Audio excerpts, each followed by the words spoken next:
কি কাৰণত হাৰিছে মই ওলাই দিম। रायजो राजानि फारसेनिफ्रायबो जोंनियाव हिसाब निकासा क्लियारमोन। यूपीपीएल दिल्लीनि एग्जिट पलाबो मिनिस्टार का डिमांड नहीं है बीटीसी में खुलुमबाय लोगोफोर वेलकाम टू रंगास अफिशियेल यूट्यूब चेनेलावहा नोंथांमोनखौ फिन खेबसे बरायनाय लाहरनाय थानाय जाबाय। नैबे समाव नोंथांमोननि खाथियावहा मोनसे इम्पर्टेन्ट आपडेट लाना फैनाय जालायबाय।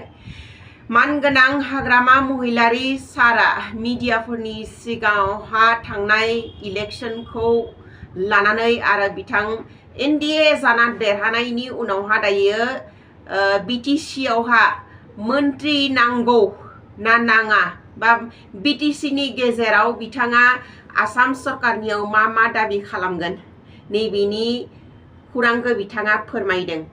बेराफारसेथि हाग्रामा महिलारिनि बिसि सेवली महिलारि मेडामा क'क्राझार डिस्ट्रिक्टआवहा मन्त्रिनि दाबि खालामदों, नाथाय हाग्रामा महिलारि सारा डाइरेक्ट मन्त्रिखौ नाङा होननानै माना खालामनायखौबो जोङो मिडियानि गेजेरजों नुनो लागि मोनदों। लोगोसेनो यूपीपीएल नि गोदान एमएलए मानगोनां दिपेन बर' सार उदालगुरियावहा बिथाङा एमएलए सीटआवहा जेननायनि उनावहा बिथाङा गोबां खुरांफोर दिनै मिडियानि गेजेरजों फोरमायनायखौबो जोङो नुनो लागि मोनदों। नैबे भिडिअ क्लिपखौ आं नोंथांमोननो खिन्थानो थांगासिनो। लोगोसे नोंथांमोना जुदि आंनि चेनेलखौ दासिमबो साबस्क्राइब खालामाखैबा अन्नानै साबस्क्राइब खालामना ला आरो नटिफिकेशन बेल आइकनखौबो अन खालामना ला। का डिमांड नहीं है बीटीसी में बीटीसी को डेवलप करना है, ये एक नंबर प्रायोरिटी। इसका बाद मंत्री पहले बीटीसी में जो समस्या है लैंड का हो, रास्ता का हो, एजुकेशन का हो, बा ये हेल्थ सेक्टर में जितना भी जो प्रॉब्लम है उसको समाधान करना एक नंबर प्रायोरिटी। मैंने ये मैसेज भेज दिया, दिसपुर में भी भेज दिया, दिल्ली में भी भेज दिया। मंत्री नहीं देने से भी हो जाएगा। हमको ये काम करने के लिए हमको प्रायोरिटी मिलना चाहिए। पास बीटीसी का फंड बढ़ाना चाहिए, बीटीसी का फंड बढ़ाना चाहिए, बजट बढ़ाना चाहिए और सेंट्रल का स्कीम, दिसपुर का स्कीम हमको प्रायोरिटी मिलना है बस। सर, जो बीटीसी से जो एमएलए जीत के आए तो आपको उनको क्या बोलना? कौन जो एमएलए नए नया एमएलए काम करेगा, काम करना है, काम करो। पब्लिक ऐसे वोट नहीं दिया है, आपका ऊपर में बहुत भरोसा है, आपका ऊपर आपको विश्वास करके पब्लिक ने वोट दिया, आपको दिखा दिया। अभी आप पब्लिक के लिए काम करना है। थैंक यू सर। सोंदो मा सोंदो हुदआ कि কাম কৰিবলৈ বাকী আছে ইয়াত আৰু কি কাম কৰিবলৈ বাকী আছে মানে আমি ডিপাৰ্টমেণ্ট ৰিভিউ মিটিং কৰিম। গোসাইগাঁও হিচাপে কৰিব, কোকৰাঝাৰ হিচাপে কৰিব, বাক্সা হিচাপে কৰিব। এনেকুৱা ৰিভিউ মিটিং কৰিলে PWD ক'ত কি হৈ আছে হোৱা নাই মই ৰিপৰ্ট পাম, এডুকেশ্যনত কি হৈছে হোৱা নাই মই ৰিপৰ্ট পাম। তো সেই হিচাপত ৰিভিউ মিটিঙত যিটো আহিব সেইটো প্ৰায়ৰিটি বেচিছত আমি কাম কৰি যাম। মুঠতে কাম কৰিব লাগে। ৰাইজে বহুত আশা কৰি আছে আমাৰ ওপৰত, বহুত আশা কৰিছে। আশা কৰা মতে আমিও কাম কৰিব পাৰিব লাগিব। কথা সেইটো মুঠতে ৰাইজে বিৰাট বিশ্বাস কৰিছে আমাৰ ওপৰত, বিশ্বাস কৰি পেলাই এনেকুৱা আমি ৰিজাল্ট পাবলৈ সক্ষম হৈছে। তো ৰাইজে বহুত ধৰণৰ সমস্যাৰ কথা কৈছে, সেইবিলাক সমস্যাটো মুঠতে আমি কৰিম, সমাধান কৰিম। একদম শপত গ্ৰহণ 12 তাৰিখত হ'ব। প্ৰাইম মিনিষ্টাৰ ডাঙৰীয়া বা অমিত শ্বাহ ডাঙৰীয়া হোম মিনিষ্টাৰ আহিব বুলি আমাক জনাইছে। যেন হওক আমিও থাকিম।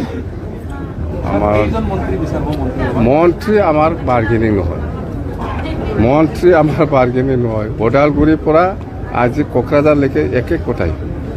কোনোবাই যদি ব্যক্তিগত আলোচনা কৰি পেলাই কোনোবাই যদি মন্ত্ৰী পায় আমাৰ ক'বলৈ একো নাই, কিন্তু আমাৰ দলৰ পৰা মন্ত্ৰী বাৰ্গেনিং নাই। এইটোতো ব্যক্তিগত কথা।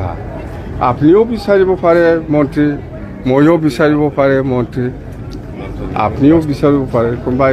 মই কৈছোঁ মন্ত্ৰী বিচাৰাটো চবেই বিচাৰিব পাৰে, এইটো অধিকাৰ। কিন্তু আমাৰ দলৰ পৰা স্পষ্ট কৈছে মন্ত্ৰী বাৰ্গেনিং নহয়। এক নম্বৰ BTCটো প্ৰায়োৰিটি। আমাক কাম কৰিবলৈ সুবিধা আমি পাব লাগে। দিছপুৰৰ পৰা, দিল্লীৰ পৰা বাজেট বঢ়াব লাগে সেইটোৱে ইয়াৰ পিছত মন্ত্ৰী দিয়ে না নিদিয়ে দিছপুৰৰ কথা सर असम में नया सरकार जो होने जा रहा है तो आपकी बीपीएफ से मतलब क्या होंगे এই ইছ্যুলৈকে মই হাত দিব সময়ো পোৱা নাই মই দিম হাত দিম কি কাৰণত হাৰিছে মই ওলাই দিম हिसाबै इउपिपिएल दोलोखौ बासिनानै लादोंमोन आरो लानायनि उनाव दलाव हाबनायनि उनाव पार्टी हाइकमान्ड आंनो टिकेट होदों आंनि सायाव बिसास लाखिनानै आरो बेबायदिनो आङो बिसायख'थियाव बाहागो लाबाय आरो देरहानायनि पूर्ण पर्याय उदालगुरि विधानसभा समस्तियाव इउपिपिएल दोलोआ जे देरहागोन बेखौ जोंनि अपोनेन्ट पार्टी बिपिएफआबो गिदोंमोन बिथांमोनाबो सानदोंमोन जे बेयाव इउपिपिएलआनो देरहागोन होननानै रायजो राजानि जिखिनि जोंनि जि सायाव जिखिनि बिसास आस्था आरो जोंखौ जि सापर्ट होनाय बे रायजो राजानि फारसेनिफ्रायबो जोंनियाव हिसाब निकासा क्लियारमोन इउपिपिएल दोलोनि एग्जिट पलाबो बेखौनो बुंदोंमोन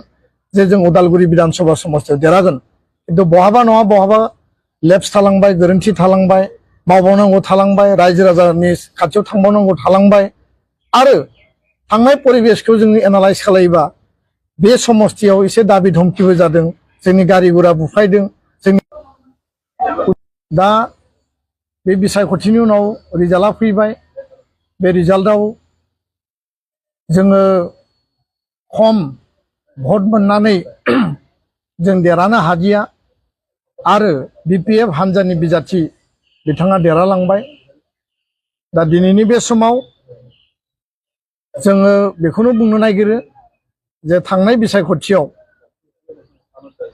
इउपिपिएल दोलोआ उदालगुरि समस्तियाव जों जेनदोंब्लाबो प्राय 15,000 जों भट थांनाय काउन्सिल इलेक्शननिख्रुइ जों बारा भट मोनदों आरो एन्टायर बिटिसिनि 15टा समस्तिनि विधानसभा समस्तिनि भटनि पेटार्नखौ जुदि इउपिपिएल पार्टीनिखौ नायोब्ला उदालगुरि विधानसभा समस्तियाव जोंनि भट बांनायनि संख्या बारा आरो बेखायनो बहाबा नङा बहाबा माबा नङा माबा एसे एनै जोंनियाव खामानि मावनो थाबावबाय बहाबा लेप्स थाबाय आरो जिहेतु दुलाराय बर' फरायसा आफादाव आङो आफादगिरि हिसाबै बिबान मावदोंमोन बेनि उनाव बिदाय लानानै बे बिसायख'थियाव हारिनि इस्यु जेंना जेंसि एजेन्डा आरो गुबुन गुबुन हारि माहारिनि जौगानायनि खौसेथिनि आरो जोंनि थांना थानायनि इस्युफोरखौ ज' लानानै हाबा मावलांनायनि मोनसे सिन्ता आरो परिकल्पनाजों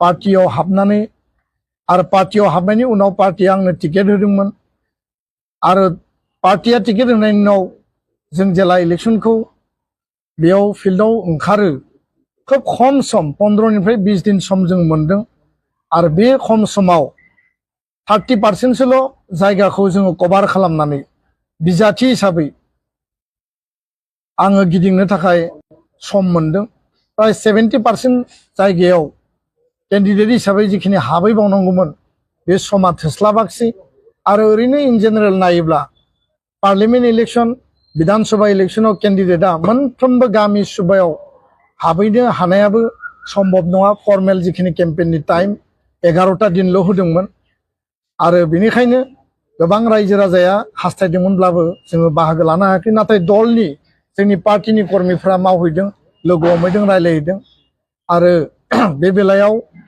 जि जेननायनि बा रायजो राजानि जि जनादेश बेखौ जोङो एक्सेप्ट खालामदों आरो गोदानै फैबाय थानाय समाव हाबा मावलांनायनि थाखाय मा परिकल्पना जों लानांगौ बिनि थाखायबो जों दिनै एसे पर्यालोचना खालामबाय उननि लेभेलाव प्राइमारि बुथ लेभेलाव रायलायगोन ब्लक लेभेलाव रायलायगोन आरो रायलायनानै बबे बबे कारनाव जोङो जेननो गोनां जाखो बिनि थाखाय गासैबो एनालाइसिस खालामनानै जोङो इयुननि हाबाफारिफोरखौ मावलांनायनि थाखाय जोङो थिग खालामगोन आं बेखिनि खोथाखौनो बुंबाय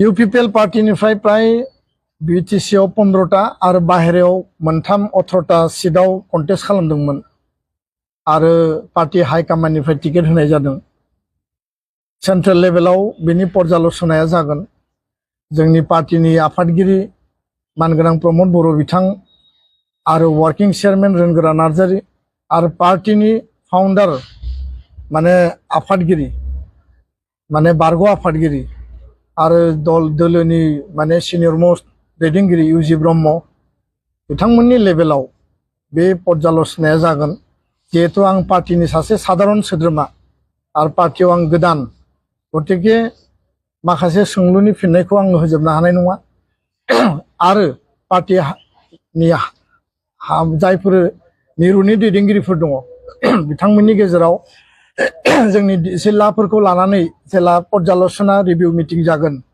बिनि सायाव बिथांमोना बिनि रिप्लाइखौ होगोन आंनि फारसेनिफ्राय जोङो बेखौल' बुंनो सानो जे जिहेतु जों हारसिङै गेलेदोंमोन जोंहा जिहेतु एलायन्स गैयामोन हारसिङैनो जों शक्तिशाली भाबै बे इलेक्सनाव जों बाहागो लादोंमोन आरो देरहानो थाखाय जों नाजादोंमोन रायजो राजानि बिश्वास आरो सापर्टखौबो जों मोनदोंमोन किन्तु बिजेपि आरो बिपिएफ जिहेतु एलायन्स दङमोन आरो एलायन्स थानायनि थाखाय बिथांमोननि भटनि संख्या अट'मेटिकेलि बारा जाखायो थेवबो जोंनियावबो माखासे परिकल्पना दङमोन माखासे बेबायदि प्लेनिं पलिसि दङमोन जायनि गेजेरजों एलायन्सजों सोरबाया इलेक्सन गेलेबाबो जों हारसिङैनो देरहानो हानायनि माखासे शक्ति गोहो जोङो बेबायदि माखासे मेकानिजम तयार खालामदोंमोन किन्तु रायजोनि जनादेशआ जोंनि फेभराव फैयासै रायजोनि जनादेशआ एलायन्सनि मित्रजोटनि फेभराव थांबाय आरो दिनै जों जेननायखौ गनायनानै लादों किन्तु बे जेननाया माने मोनसे लेसन आरो इयुनाव बे लेसनखौ लानानै इयुननि बिसायख'थिखौ देरहानायाव रायजो राजानि अभाब अभियोग रायजो राजानि जेंना रायजो राजानि समस्या रायजो राजानि पाब्लिकनि इस्युस आरो दाबिफोरखौ लानानै बिधान सभानि सिङाव जों थांनो हायासैब्लाबो बिधान सभानि बाहेराव थानानै जोङो फैबाय थानाय जि गोदान सरकार बे सरकारखौ जोङो बाहेरनिफ्राय दाबि दैखांगोन इस्यु एजेन्डाखौ रिजल्भ खालामनो थाखाय जोङो आवाज होगोन पाब्लिकनि जिखिनि ग्रिभेन्सेस दङ बिथांमोननि जिखिनि अभाब अभियोग दङ बेखौ प्रतिश्रुति होनाय बायदि इस्ताहाराव होनाय बायदि मावफुंनांगौनि थाखाय जों दाबि दैखांगोन आरो बेखिनिखौनो फोरमायबाय आरो गोदान सरकारखौ जोङो वेलकाम खालामदों कारन आसामनि बिधान सभानि बिसायख'थियाव आसामनि रायजो राजाया जि जनादेश होबाय जों बयबो गनायनांगोन बेनो गणतन्त्रनि नियम आरो बे गणतन्त्रनि नियमनि आधाराव रायजो राजाया जि जनादेश होदों आरो जनादेशनि आधाराव दिनै मित्रजोटआ आसामाव एनडिए सरकार बानायनो थांगासिनो दङ बिथांमोनखौ आं वेलकाम खालामदों